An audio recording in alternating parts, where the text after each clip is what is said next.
And question number 10 is short answer type questions. Okay, तो ये short answer type questions बच्चों start हो गए हमारे। और क्वेश्चन नंबर 10 में टोटल 4 पार्ट्स हैं। पहले पार्ट ए लेते हैं, फिर पार्ट बी, फिर पार्ट सी, पार्ट डी।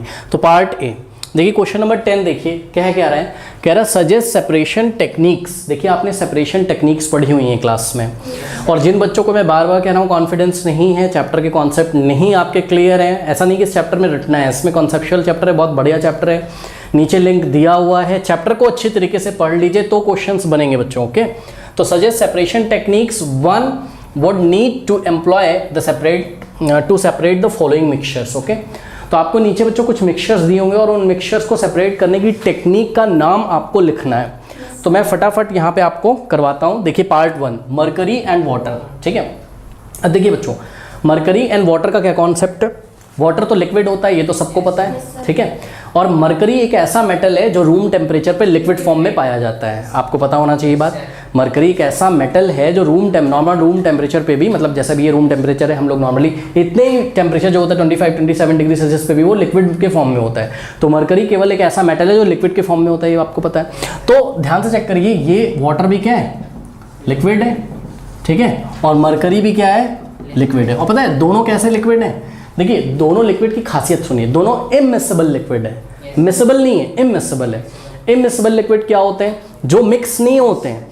अगर आप इनको मिक्स करने की कोशिश करोगे ना तो मरकरी भागेगा, दूर भागेगा, किससे, वाटर से। उसके बहुत सारे रीजंस हैं, आप क्लास 11th की फिजिक्स में वो आप पढ़ोगे। ठीक है, तो मरकरी और वाटर अच्छे से क्या मिक्स ही नहीं होते, वो बिल्कुल भी मिक्स नहीं होते हैं। ओके, इसी तरीके से देखिए, अगर आप मिल्क को वाटर में बच्चों मिक्स कर दें तो वो मिसिबल लिक्विड्स होंगे। वाटर और मिल्क मिसिबल लिक्विड्स हैं, लेकिन जैसे कैरोसिन ऑयल है और वाटर है वो इमिसिबल है। कैरोसिन ऑयल आपका वाटर में मिक्स नहीं होता है। ठीक है, इसी तरीके से आपका मरकरी वाटर में मिक्स नहीं होता है। अब जब 2 इमिसिबल लिक्विड्स आपके पास होते थे तो कौन सा मेथड हम लोग यूज करते थे, सेपरेटिंग फनल मेथड। याद है आपको, सेपरेटिंग फनल मेथड। ठीक है, तो सेपरेटिंग फनल मेथड में क्या होगा, देखिए बात समझिए, हमने जो क्लास में पढ़ा था वो हमने पढ़ा था कैरोसिन ऑयल और वाटर पढ़ा था। तो कैरोसिन ऑयल का डेंसिटी वाटर से कम होता है और वाटर का डेंसिटी कैरोसिन ऑयल से ज़्यादा होता है। तो वाटर हैवी होता है, किससे, कैरोसिन ऑयल से। तो सेपरेटिंग फनल में हमने क्या किया, मिक्सचर डाल दिया, किसका, कैरोसिन ऑयल का और वाटर का। वाटर होता था नीचे और कैरोसिन होता था ऊपर। ये स्टॉप कॉक को हम धीरे से खोलते थे और सारा वाटर नीचे चला जाता था, फिर क्लोज कर देते थे। नीचे ये बीकर, मैंने यहीं पे बीकर बना दिया है इमिसिबल के नीचे ही, मैं सारी चीज़ें एक्सप्लेन करूंगा, मेरे पास जगह नहीं थी तो मैंने ऐसे ही यहीं पे बना दिया। ठीक है, तो बीकर में नीचे पानी आ जाता था वाटर, और ऊपर आपको कैरोसिन ऑयल बचा रहता था। अब यही चीज़ अगर हम यहाँ पे अप्लाई करके देखें तो हमको सबसे पहले ये चेक करना होगा कि डेंसिटी किसकी ज़्यादा है। तो जवाब है बच्चों, डेंसिटी मरकरी की ज़्यादा होती है और वाटर की कम होती है। मैं आपको लिख देता हूँ यहाँ पर, आपको याद नहीं करना है बच्चों, लेकिन आपको समझाने के लिए मैं बता रहा हूँ। वाटर की जो डेंसिटी होती है वो होती है 1 ग्राम पर सेंटीमीटर क्यूब। ओके, और मरकरी की जो डेंसिटी होती है स्टूडेंट्स वो होती है अप्रॉक्स 13.6, ये एग्जैक्ट डेटा नहीं है, जितना मुझे याद है मैं बता दे रहा हूँ, 13.6 ग्राम पर सेंटीमीटर क्यूब। इसका मतलब आप समझते हो, मतलब अगर 1 सेंटीमीटर क्यूब वॉल्यूम ले हम तो उसमें वाटर का मास कितना मिलेगा आपको, 1 ग्राम, और 1 सेंटीमीटर क्यूब यानी कि सेम वॉल्यूम में ही आपको मरकरी का कितना मास मिलेगा, 13.6 ग्राम। तो कौन सा भारी होगा, कौन सा हैवी होगा बताइए, मरकरी हैवी होगा। For a given per unit volume mercury is heavier than water. Okay, तो डेंसिटी बताइए किसका ज़्यादा हो गया, मरकरी का। तो अब हमने क्या किया, हमको मिक्सचर दिया हुआ है किसका, वाटर और मरकरी का। तो वाटर और मरकरी का मिक्सचर लिया हमने और ये सेपरेटिंग फनल में डाला हमने।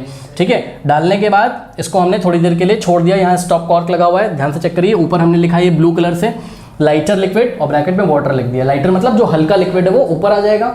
ठीक, और यहाँ पर हमने ब्लैक मार्कर से लिखा है हैवियर लिक्विड, ब्रैकेट में मरकरी लिखा है, जो भारी लिक्विड है वो नीचे आ जाता है। ठीक है, फिर ये स्टॉप कॉर्क को हम खोलेंगे धीरे से और ये हैवियर लिक्विड धीरे धीरे धीरे धीरे नीचे गिरेगा। और नीचे हमने बीकर रखा हुआ है तो इस बीकर में हैवियर लिक्विड यानी कि मरकरी आ जाएगा आपके पास। मरकरी का फॉर्मूला होता है Hg, H और स्मॉल g, इसको हम मरकरी बोलते हैं केमिस्ट्री में, सिंबल है मरकरी के एटम का। ओके, तो हमने यहाँ आपको इंग्लिश में लिखना है MERCURY, मरकरी लिख दीजिएगा आप, मैंने यहाँ सिंबल बना दिया।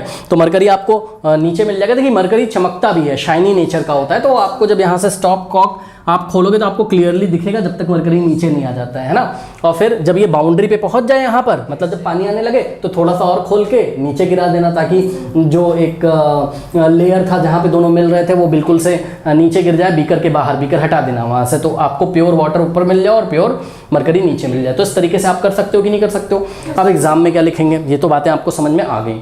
एग्जाम में हम लोग बच्चों लिखेंगे क्या, पहले हम लिखेंगे कि यूजिंग सेपरेटिंग फनल, और फिर रीज़न लिखेंगे, क्योंकि देखिए टेक्निक आप यूज़ कर रहे हो, ठीक है, तो उस टेक्निक का आप रीज़न भी लिखिए। तो रीज़न क्या है बच्चों, mercury and water are immiscible liquid, IMMISCIBLE, ठीक है। तो mercury and water are immiscible liquids, ये इमिसिबल लिक्विड्स होते हैं, मिक्स नहीं होते हैं। जैसे वाटर और मिल्क आपका मिक्स हो जाता है, वैसे ही मिक्स नहीं होता, ये इमिसिबल लिक्विड है। हेंस और एक और रीज़न दे दीजिएगा कि mercury is more dense than water, hence we will use separating funnel. बताइए कोई डाउट है, और ये वाला डायग्राम बना देंगे, ठीक है, कर लीजिए। 10 पार्ट बी, पोटेशियम क्लोराइड दिया है आपको और ammonium chloride. What is the formula of ammonium chloride, NH4Cl, ये अमोनियम क्लोराइड का फॉर्मूला है, और पोटेशियम क्लोराइड इज KCl। देखिए हमने क्लास में क्या पढ़ा हुआ है, हमने अमोनियम क्लोराइड का सेपरेशन पढ़ा है कॉमन सॉल्ट के साथ, याद है आपको। तो कॉमन सॉल्ट क्या होता था, NaCl, ठीक है। तो अमोनियम क्लोराइड का हमने सेपरेशन पढ़ा है common salt NaCl, sodium chloride के साथ। अब कुछ नहीं किया उन्होंने, सोडियम क्लोराइड की जगह क्या दे दिया हमको, पोटेशियम क्लोराइड। तो मेथड तो वही होगा, कौन सा, सब्लिमेशन। मतलब कि यहाँ पर ध्यान से चेक करिए, ये जो अमोनियम क्लोराइड है ये वोलाटाइल नेचर का होता है। वोलाटाइल मतलब जिसको आप हल्का सा भी गर्म कर दें तो उसके वेपर बन जाते हैं फटाफट। और आपको तो पता ही है कि एक सब्लिमेट कंपाउंड है ना अमोनियम क्लोराइड। अमोनियम क्लोराइड को अगर हम हल्का सा भी हीट करें तो वो सीधे उसके वेपर बन जाते हैं, यानी कि सॉलिड से सीधे गैसियस स्टेट में चला जाता है, ये बात आपको पता है। लेकिन जैसे NaCl जो होता है, जो कॉमन सॉल्ट होता है, जो आप खाने में डाल के खाते हो, वाइट कलर का जो होता है ना, तो सोडियम क्लोराइड को आप गर्म करिए हल्का सा तो उसके तो वेपर नहीं बनते हैं, यानी कि नॉन वोलेटाइल है। तो ये क्या है, नॉन वोलेटाइल। नॉन वोलेटाइल का मतलब है आप अगर उसको हीट करोगे तो जल्दी से उसके वेपर नहीं बनते, जल्दी से क्या चाहे जितना आप हीट कर लो, ठीक है। पहले तो ये मेल्ट करता है बहुत हाई टेम्परेचर पे, उसके बाद ये इसके वेपर बनेंगे, वो अलग की बात है, बहुत हाई टेम्परेचर पे बनेगा वो तो ये कैसा है, ये है आपका नॉन वोलाटाइल। तो याद रखिए जब भी आपके पास नॉन वोलाटाइल हो और एक वोलाटाइल हो, तो वोलाटाइल और नॉन वोलाटाइल का जो मिक्सचर होता है उसको हम सब्लिमेशन से सेपरेट करते हैं, ये बात पता है। तो यहाँ पर देखिए अब हमारे पास NaCl यानी कि सोडियम क्लोराइड की जगह क्या दिया है, पोटेशियम क्लोराइड। तो ये कैसा हो गया पोटेशियम क्लोराइड आपका नॉन वोलाटाइल, और अमोनियम क्लोराइड कैसा हो गया आपका वोलाटाइल। क्या करते थे याद करिए, दोनों का मिक्सचर लेंगे, तो यहाँ पर हम लेंगे पोटेशियम क्लोराइड का फॉर्मूला हो जाएगा KCl। तो KCl और NH, आपको फॉर्मूला याद कर लो तो बहुत अच्छी बात है, तो याद तो करना ही है क्लास 10th में, इसलिए मैं लिख देता हूँ, ठीक है। पढ़ाते टाइम भी मैंने आपको बताया हुआ है। तो दोनों का हमने यहाँ पर मिक्सचर ले लिया और नीचे बर्नर से हम इसको हीट करते हैं, बट हम इसको डायरेक्ट हीट नहीं करते, हम वायर गेज लगा देते हैं यहाँ पर एक, ठीक है। ये क्लास में हमने बताया बच्चों, प्लीज़ क्लास कर लीजिए, यहाँ तो मैं बहुत शॉर्ट में बता रहा हूँ। तो होता क्या है कि जब अमोनियम क्लोराइड, ये मिक्सचर है ना, मिक्सचर में तो दोनों मौजूद हैं, कौन कौन, पोटेशियम क्लोराइड और अमोनियम क्लोराइड। तो अमोनियम क्लोराइड के पार्टिकल्स को जब हीट मिलती तो वो सीधे उसके वेपर बनने लगते हैं, वाइट कलर के वेपर होते हैं अमोनियम क्लोराइड के, ठीक है। तो ये वाइट कलर के वेपर होते हैं और ये यहाँ पे कॉटन लगा देते हैं हम ऊपर, ताकि ये जो अमोनियम क्लोराइड के वेपर हैं कहीं बाहर ना निकल जाए, क्योंकि अगर बाहर निकल जाएंगे तो आपको अमोनियम क्लोराइड मिलेगा कहाँ से, अंदर, है ना। तो यहाँ हमने कॉटन लगा दिया है, तो जैसे ही अमोनियम क्लोराइड के पार्टिकल्स ये वेपर के फॉर्म में आते हैं, ये जो हमने फनल उल्टा करके इस पे रखा हुआ है, ठीक है, इन्वर्टेड ग्लास फनल जो रखा हुआ है, इसके वॉल से टकराते हैं अमोनियम क्लोराइड के मॉलिक्यूल और टकरा के ठंडे हो जाते हैं, ठीक है भाई। अभी उसके पास काइनेटिक एनर्जी, जैसे आएगा टकराएगा तो अपनी एनर्जी लूज कर देगा, उसकी काइनेटिक एनर्जी खत्म हो जाएगी, तो वो ठंडा हो जाएगा। धीरे धीरे ठंडा होगा तो आपस में वो मतलब अमोनियम क्लोराइड का एक मॉलिक्यूल दूसरे के साथ, दूसरा तीसरे के साथ इस तरीके से कंबाइन होकर वो वहाँ पर एक सॉलिड बनाने लगते हैं। तो आपको यहाँ पर वाइट कलर का सॉलिड दिखाई पड़ेगा, जिसको कि ये इन्वर्टेड फनल आपने रखा है, ठीक है। इसको आप उठाइए और कुछ ले लीजिए आप स्पैचुला, अगर उससे इसे खरोच के बाहर निकाल सकते हो आप उसको वापस, या आप इस फनल में पानी डाल के अमोनियम क्लोराइड का सॉल्यूशन बना के फिर उसको वेपराइजेशन करा के आप अलग कर सकते हो, तो वो सब तरीका अलग है, ठीक है। मोटी मोटी बात यह है कि अमोनियम क्लोराइड यहाँ वॉल्स पे आ जाएगा और यहाँ पर आपके पास क्या बचेगा, पोटेशियम क्लोराइड। तो इस मेथड को हम क्या बोलते हैं, सब्लिमेशन बोलते हैं। जिनको नहीं क्लियर है, अच्छे से डायग्राम बनाना नहीं आता है, क्लास करें प्लीज़। तो आंसर है इसका सब्लिमेशन, और हमने थोड़ा सा रीजन भी बता दिया कि ammonium chloride is a sublimating compound and can be separated from the mixture through sublimation. Okay, कोई डाउट है बताइए, नोट कर लीजिए।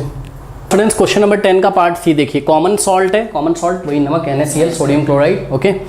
वाटर है और सैंड, तीनों का मिक्सचर है। अब आपको देखिए ध्यान से समझिए जरा, ये जो कॉमन सॉल्ट है ये तो वाटर में अच्छे से मिक्स हो गया होगा, आपको पता है, और होमोजीनियस मिक्सचर बन गया होगा, और सैंड जो है वो अलग हो गया होगा। तो इसके दो आंसर हैं। देखिए पहला क्या है और दूसरा क्या है। पहला क्या है, हमने क्या किया, चाहे आप ये आंसर लिखो चाहे आप ये आंसर लिखो, पहला हमने क्या किया, इसको फिल्ट्रेशन कर दिया। इसका फिल्ट्रेशन जब करोगे तो क्या करोगे बताओ, फिल्ट्रेशन कैसे करते हो। मान लो ये फ्लास्क है ना, और आपके पास यहाँ पर फिल्टर पेपर है, फिल्टर पेपर में आपने सॉल्यूशन डाला, बताओ इस सॉल्यूशन में क्या क्या है बोलो। इसमें है कॉमन सॉल्ट और वाटर और सैंड, ठीक है। लेकिन ये कॉमन सॉल्ट जो है वो वाटर में अच्छे से मिक्स हो गया, होमोजीनियस मिक्सचर है। तो ये जो फिल्टर पेपर है, इस फिल्टर पेपर पे ऊपर क्या रह जाएगा बताओ, ऊपर सैंड रह जाएगा, ठीक है। ये सैंड रेसिड्यू हो जाएगा, ऊपर बच जाएगा, और नीचे क्या चला जाएगा, नीचे आपका सॉल्ट सॉल्यूशन, यानी कि सॉल्ट प्लस वाटर, ठीक है ना। कॉमन सॉल्ट और प्लस वाटर आ गया।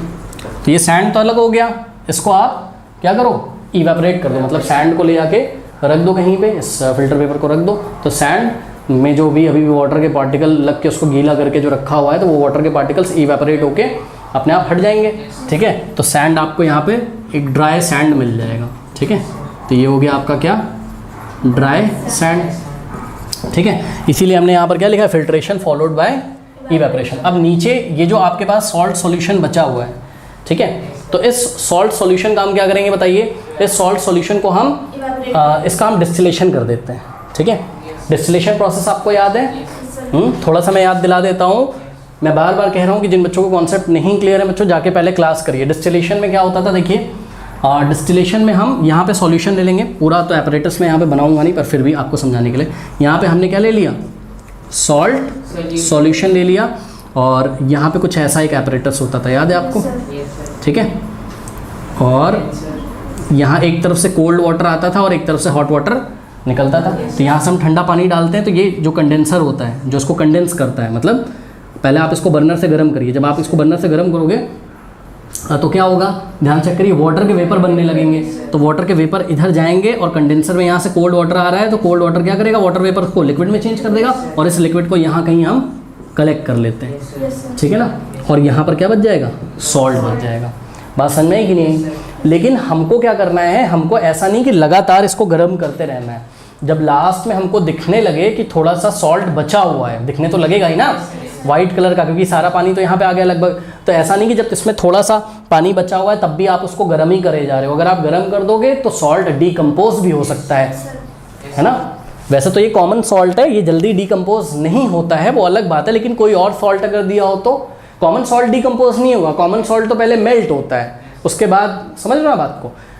तो कॉमन सॉल्ट है, मान लो कॉमन सॉल्ट की जगह कोई और सॉल्ट दिया हो, जैसे मैग्नीशियम कार्बोनेट दिया हो या कॉपर सल्फेट दिया हो, कोई और सॉल्ट दिया हो, वो तो डिकम्पोज हो जाएगा। तो बहुत ध्यान रखना है, जब आप एंड पॉइंट पे पहुंचो तो बर्नर ऑफ कर दो, ठीक है। बर्नर आप ऑफ कर दें, क्यों बर्नर ऑफ कर दें, थोड़ा सा पानी बचा हुआ है, बचा रहने दीजिए उसको। अब क्या करें, तो सर ये वाला फ्लास्क निकाल के बाहर रख दीजिए और छोड़ दीजिए, इवेपोरेट हो जाएगा, बचा हुआ पानी अपने आप इवेपोरेट हो जाएगा और आपको यहाँ पर सॉल्ट मिल जाएगा। बात समझ में आई कि नहीं आई, ठीक है। इसलिए हमने आंसर में क्या लिखा हुआ है, हमने लिखा है फिल्ट्रेशन फॉलोड बाय इवेपोरेशन, या फिर आप ये देखिए जो सेकंड वाला लिखा हुआ है, ठीक है, फॉलोड बाय इवेपोरेशन, और डिस्टिलेशन भी आप कर सकते हो यहाँ पर, ठीक है। और यहाँ पर देखिए जरा, ये सेंट्रीफ्यूगेशन फॉलोड बाय इवेपोरेशन, ठीक है।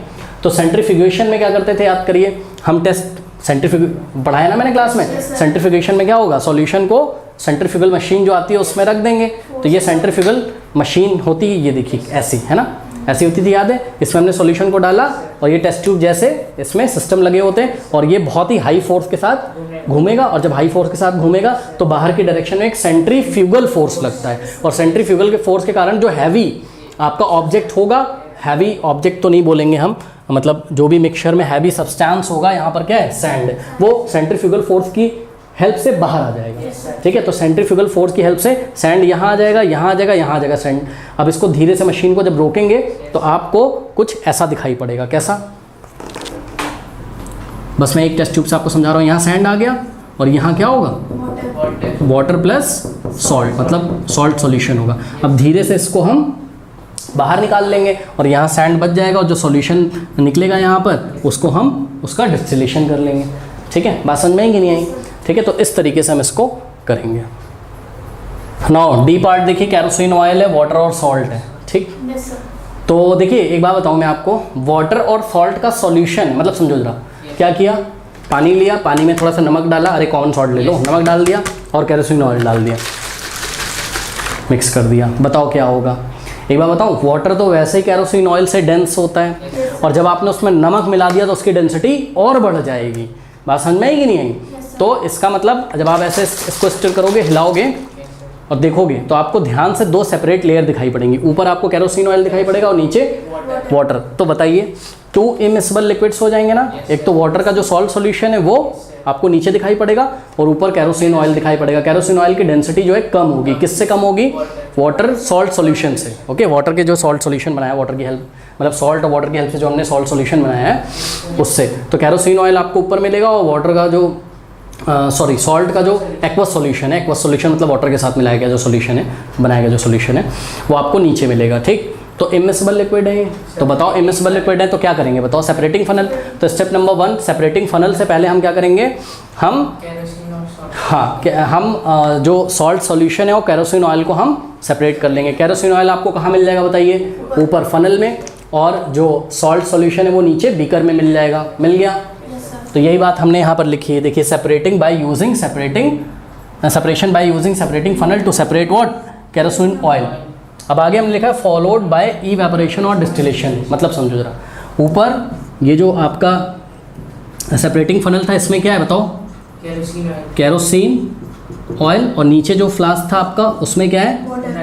सॉल्ट सॉल्यूशन, मतलब सॉल्ट प्लस वाटर है ना।